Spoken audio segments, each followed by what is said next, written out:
बोल लक्ष्मीपति विष्णु भगवान की जय। बोल लक्ष्मी मैया की जय। 11 नवंबर 2020 को कार्तिक कृष्ण पक्ष की रमा एकादशी है।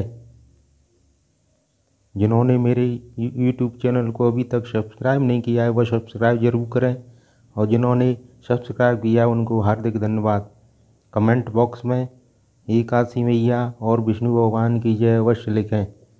युधिष्ठिर ने पूछा, जनार्दन, मुझ पर आपका स्नेह है, अतः कृपा करके बताइए कि कार्तिक के कृष्ण पक्ष में कौन सी एकादशी होती है। यह परम उत्तम और बड़े बड़े पातकों का नाश करने वाली है। भगवान श्री कृष्ण बोले, राजन, कार्तिक के कृष्ण पक्ष में रमा नाम की विख्यात और परम कल्याणमयी एकादशी होती है। पूर्व काल में मुचकुंद नाम से विख्यात एक राजा हो चुके हैं, जो भगवान विष्णु के भक्त और सत्रपतिज्ञ थे। अपने राज्य पर निष्कंटक शासन करने वाले उन राजा के यहाँ नदियों में श्रेष्ठ चंद्रभागा कन्या के रूप में उत्पन्न हुई। राजा ने चंद्रसेन कुमार शोभन के साथ उसका विवाह कर दिया। एक बार शोभन दशमी के दिन अपने ससुर के घर आए और उसी दिन समूचे नगर में पूर्ववत ढिंढोरा पिटवाया गया कि एकादशी के दिन कोई भी भोजन न करे। यह सुनकर शोभन ने अपनी प्यारी पत्नी चंद्रभागा से कहा, प्रिय, अब मुझे इस समय क्या करना चाहिए, इसकी शिक्षा दो। चंद्रभागा बोली, प्रभु, मेरे पिता के घर एकादशी के दिन मनुष्य तो क्या, कोई पालतू पशु आदि भी भोजन नहीं कर सकते। प्राणनाथ, यदि आप भोजन करेंगे तो आपकी बड़ी निंदा होगी। इस प्रकार मन में विचार करके अपने चित्र को दृढ़ कीजिए। शोभन ने कहा, प्रिय, तुम्हारा कहना सत्य है, मैं भी उपवास करूँगा। देव का जैसा विधान है वैसा ही होगा। भगवान श्री कृष्ण कहते हैं, इस प्रकार दृढ़ निश्चय करके शोभन ने व्रत के नियम का पालन किया, किंतु सूर्योदय होते होते उसका प्राणांत हो गया। राजा मुकुंद ने शोभन का राजोचित दाह संस्कार कराया। चंद्रभागा भी पति का पारलौकिक कर्म करके पिता के ही घर पर रहने लगी।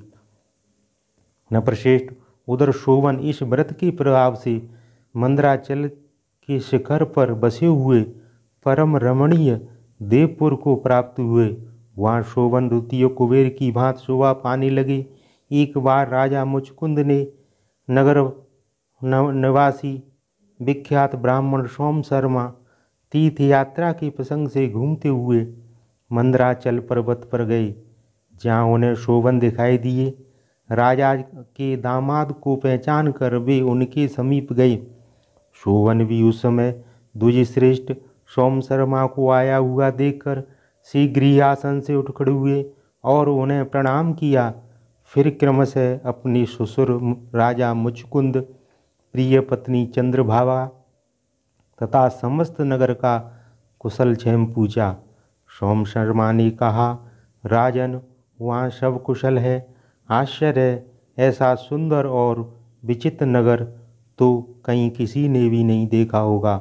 बताओ तो सही, आपको इस नगर की प्राप्ति कैसे हुई। शोभन बोले, द्विजेंद्र, कार्तिक के कृष्ण पक्ष में जो रमा नाम की एकादशी होती है, उसी का व्रत करने से मुझे ऐसे नगर की प्राप्ति हुई है। ब्राह्मण, मैंने श्रद्धाहीन होकर इस उत्तम व्रत का अनुष्ठान किया था, इसलिए मैं जानता हूँ कि यह नगर स्थायी नहीं है। आप मुचकुंद की सुंदरी कन्या चंद्रभागा से यह सारा वृतांत कहिएगा। शोभन की यह बात सुनकर ब्राह्मण मुचकुंदपुर में गए और वहाँ चंद्रभागा के सामने उन्होंने सारा वृतांत कह सुनाया। सोम शर्मा बोले, शुभे, मैंने तुम्हारे पति को प्रत्यक्ष देखा। इंद्रपुरी के समान उसके दुर्दुर्ष नगर का भी अवलोकन किया, किंतु वह नगर अस्थिर है, तुम उसको स्थिर बनाओ। चंद्रभागा ने कहा, ब्रह्मर्षि, मेरे मन में पति के दर्शन की लालसा लगी हुई है। आप मुझे वहाँ ले चलिए। मैं अपने व्रत के पुण्य से उस नगर को स्थिर बनाऊंगी। भगवान श्री कृष्ण कहते हैं, राजन, चंद्रभागा की बात सुनकर सोम शर्मा उसे साथ ले मंदराचल पर्वत के निकट वामदेव मुनि के आश्रम पर गए। वहाँ ऋषि के मंत्र की शक्ति तथा एकादशी सेवन के प्रभाव से चंद्रभागा का शरीर दिव्य हो गया तथा उसने दिव्य गति प्राप्त कर ली। इसके बाद वह पति के समीप गई।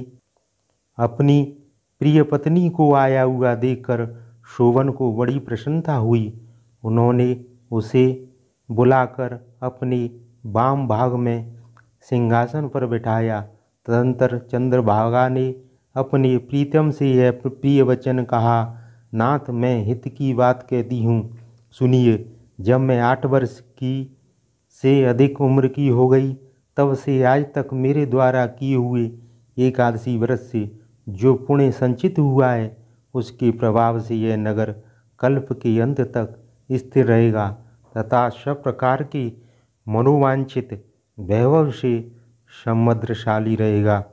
नृपश्रेष्ठ, इस प्रकार रमा व्रत के प्रभाव से चंद्रभागा दिव्य भोग रूप दिव्य रूप और दिव्य आवरणों से विभूषित हो अपने पति के साथ मंदराचल के शिखर पर विहार करती है। राजन, मैंने तुम्हारे समक्ष रमा नामक एकादशी का वर्णन किया है। यह चिंतामणि तथा कामधेनु के समान सब मनोरथों को पूर्ण करने वाली है। धन्यवाद।